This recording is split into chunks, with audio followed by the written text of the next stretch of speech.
সবাইকে অনেক শুভেচ্ছা আর ভালোবাসা জানিয়ে আজকের রান্নাটা আমি আপনাদের সাথে শেয়ার করছি। আজকে যেটা আমি রান্না করেছিলাম সেটা যেমন পুষ্টিগুণে সমৃদ্ধ তেমনই খেতে অসাধারণ সুন্দর। আমি আজকে কাঁচকলার খোসা বাটা করেছিলাম।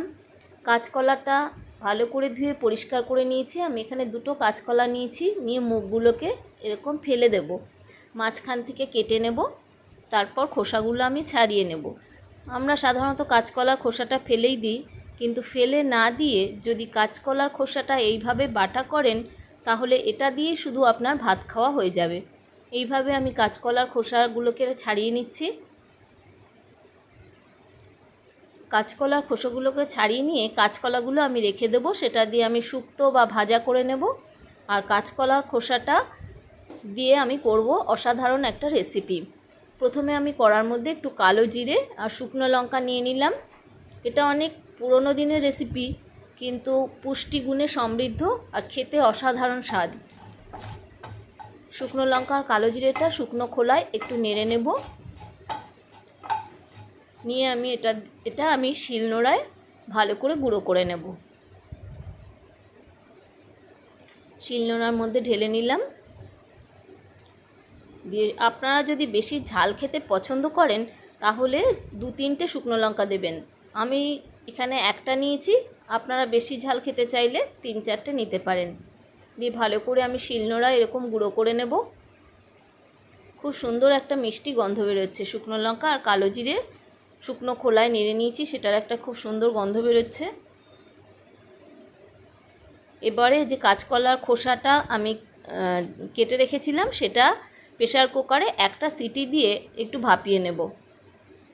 নাহলে কাঁচকলার খোসাটা তো খুব শক্ত, ওটা ভালো করে বাটা যাবে না, সেই জন্য একটু আমি সিটি দিয়ে ঠান্ডা করে নিলাম।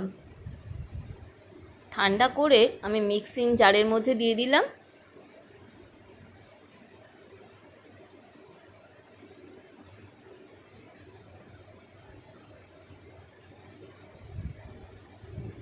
আর এর মধ্যে আমি 2টো কাঁচা লঙ্কা দেব। 2টো কাঁচা লঙ্কা দিলাম আর 5-6 কোয়া রসুন আমি ছাড়িয়ে এর মধ্যে দিয়ে দিয়েছি। এবার স্বাদ মতো নুন দেব।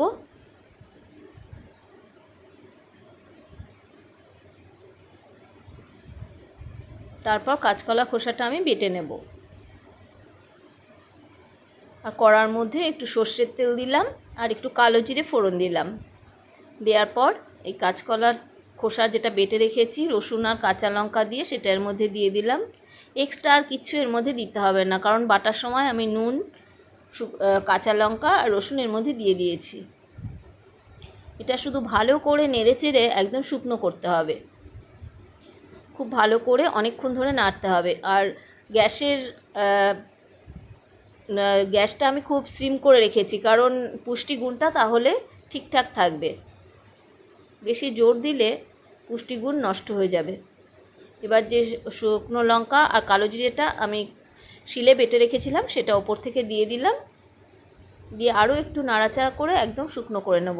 যখন দেখবেন একদম কড়া থেকে পুরো উঠে আসছে তখন ভাববেন এটা সম্পূর্ণ রেডি হয়ে গেছে। এই যে দেখুন কেমন উঠে এসছে। আর কথা দিচ্ছি এটা দিয়ে শুধু আপনাদের ভাত খাওয়া হয়ে যাবে। যেমন পুষ্টি তেমন স্বাদ।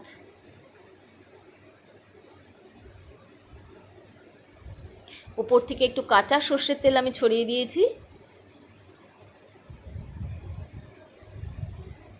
আমার ভিডিওটা যদি ভালো লাগে তাহলে অবশ্যই লাইক, শেয়ার, কমেন্ট করবেন।